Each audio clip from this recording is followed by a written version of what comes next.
Okay, let's take a look at this. This is a question from exam number 1. It's not necessarily number 1. It randomizes the order for everybody. So it's not your number 1 question, but whatever. It was on exam number 1. It was definitely on exam number 1. So it says, it's this whole thing. It says, an elementary school class ran 1 mile in an average of 11 minutes, standard deviation 3 minutes. Rachel, a student in the class, ran 1 mile in 9.5 minutes. A junior high school class ran 1 mile in average of 9 minutes, standard deviation 1 minute. Kinji, a student in the class, ran 1 mile in 7 minutes. A high school class ran 1 mile in an average of 8 minutes, standard deviation 2. Netta, a student in the class, ran 1 mile in 6 minutes. First, find the z-score for Rachel, Kinji, Netta.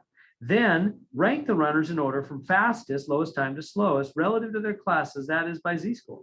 Remember to list them lowest to highest. Okay. So let's do the first thing first. They said, first find the z-score, right? So let's do that. So remember the z-score formula. It's on your notes, your exam 1 notes. It says that it is score minus mean. Mean is average over SD, standard deviation, right?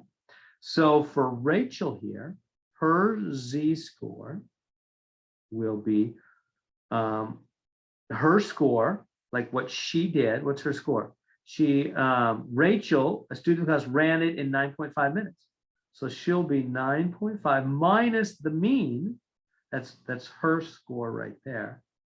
Minus the mean. Mean is average. I hope that's comfortable for you now. Mean is average. And what's the average? The average is 11. So minus 11 over the standard deviation, which is right here, 3. It's the ST. Okay, and that comes, if you divide that in your calculator, you'll get minus 0.5 on your calculator. And make sure you hit enter. Remember, you have to hit enter when you're done with the top before you divide by 3 in the bottom. That should come out negative 0.5. Now let's do for Kinji. So the z-score for Kinji, same kind of form, would be her score. She did in 7 minutes minus the average of 9 over the standard deviation of 1, comes out negative 2 for Kinji. And then for Netta, well, let's go z-score. The z-score for Netta, this other one was Kinji, and the top one was Rachel. Okay, so again, it's score.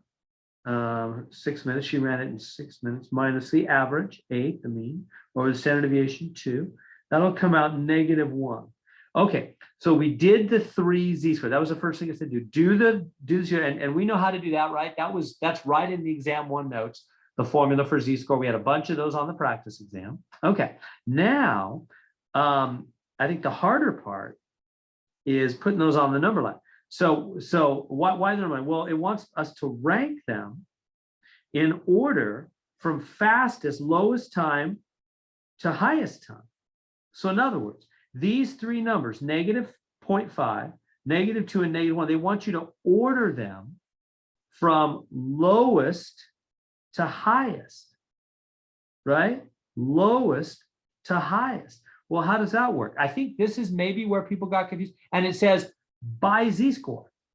So in other words, no more, I'm not going to look anymore back here at this time or that time or that time. No. It's by z-score now, right? Does that make sense? Because they're in different groups. Remember, that's what z-score is for. These are elementary kids. These are kids under 12 years old. These are junior high, right? 13, 14-year-old kids. These are high school. So those are 2 totally different groups. High schoolers are a lot more mature. Their bodies are more physically developed. They can run faster, right? So the question is, who's really the fastest runner? I mean, they're all fast runners. I don't know if you noticed. Rachel, right? The average for elementary school students is 11 minutes to run the mile. Probably every high schooler can do better than that, but that's the average for elementary school. Rachel did it in 9.5, so she's faster than her group. She's down by 0.5 on her z-score, meaning she's got a lower time than the average person in her group by negative 0.5. That's her z-score, which means she's half a jump below the average. So she's faster than average by half a jump. Kinji, she ran the mile in 7 minutes. The average for junior hires is 9. So she's faster than average also. And the standard deviation, how much they're, remember, standard deviation is how far you're off, how far people are off the middle typically, is 1. So notice she comes out -2, meaning she's a lot faster than, she's going to be the fastest. She's a lot faster than the other junior high kids. She's -2. She's 2 whole jumps, lower time, faster time than the average kid in junior high. She's the phenom. It's Kenji. And you think, well, how do you know Netta? Netta did it in 6. That's faster. Because yeah, well, Netta's a lot older. Of course, Netta did. She's a high school kid, right? When Kenji has 4 more years to develop, she will likely beat Netta. How do we know? Because Kenji is more of a standout in her group. We'll see when we rank them. What did Netta do? Well, Netta ran the mile in 6 minutes, but the average in her high school class is 8 minutes, and standard deviation is 2. The average distance from the middle is 2. Work that out. Netta is -1, meaning Netta's faster than average also. She's lower time than the average kid in high school, but only by 1 jump. That's 1 standard amount. That's what a z-score is. It's standard amounts compared to your group. So in other words, when we put them on the number line, let me show you. Here's 0, right? Well, you can put 0 anywhere you want. I put 0 right here if you want. That bugs you where I put it. Okay. And I'll put like -1. Well, here, let me do it with the colors. That would be better. Here, I'll go -1, -2, right? +1, +2. Okay, so where are they? Rachel's at -0.5. So here's Rachel, -0.5, right? That's her z-score. Where's Kenji? -2, right here. There's Kenji at -2. And where is Netta? Hey, Miss Netta, where are you? She is at -1, right there. There's Netta at -1. Okay, so remember, we're supposed to rank them now. It said from lowest to highest, right? From lowest to highest by z-score. So it's Kenji, Netta, Rachel. Kenji's the lowest z-score, followed by Netta, followed by Rachel, meaning Kenji's the fastest compared to her group. She is so much better than the other junior highs runners. She's 2 whole standard jumps below their time. She is a phenom. Netta's good, but not crazy good. She's only 1 jump below, even though she's faster than Kenji. Of course, she's older. She's 4 years older. This is how they would compare different groups. This is how scouts, for example, would see an up-and-coming phenom. Of course, Kenji's not as fast as Netta yet, but she's only in junior high. Compare her to other junior hires. She's a phenom. She's at -2. So that's the right rating, KNR. So where is it? KN right here.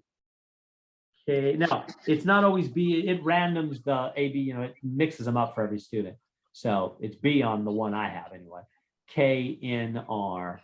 That's the ranking. So we're ranking by z-score on that. Where did we see that? Did we see that on the practice exam? We did. Remember on the practice exam? Let me show you. Would it be worth our time? Well, how about this? Are there any questions I can answer on this one? One real quick. For the z-score, the top part where it's the average minus the score. If we were to switch the number around, like not understanding how to read the formula, like if I would have put the mean minus the score first, would that have changed everything? Yeah, that would change the sign. And so that would mess everything up. Yeah. Yeah. Remember, mean is average. Mm-hmm. So mean is average. Whenever they say mean, median, or mode, those were the 3 different averages. So right here it says average of 11, and the formula says mean. So average goes in the back. And yes, that does matter. Good question. Thank you, Joanna. Good question. Yeah, average mean has to go in the back. And that you don't have to memorize that. That's right on the notes. On the exam 1 notes, it tells you that, so you don't have to memorize it. Average mean goes in the back. Yeah, the order does matter. Good question on that. If you switch the order, it'll change the sign. These will all become positive, and that's not right, because these should all be negative because they're below, their times are lower than average. They're faster, right? So yeah, and so we rank them from most negative like that. Good. Other questions I can answer? That making sense now? It always seems easy after the teacher does it, huh? Yes. Also, let me see, what could I do real quick? I could look at the real quick at the practice. Let me just show you real quick on the practice exam, just to help. Statistics. That was definitely not an easy question, especially because the answers came out negative. I know that can be a little confusing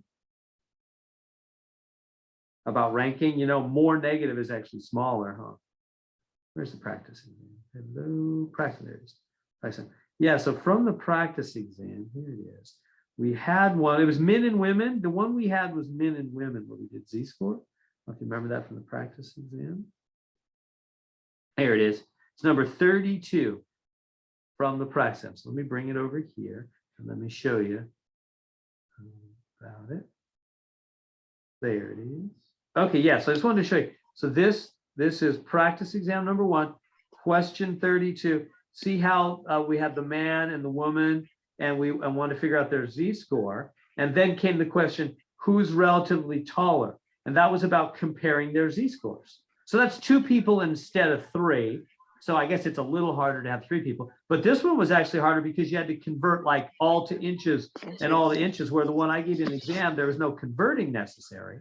You just did the formula direct, right? So it was just like the one on the practice exam, number 32, where you had to find the Z-score, and then rank them on who was actually taller. It's just this one was a little tricky because the answers came out negative. And so more negative is actually a lower number, a faster time. So there we go.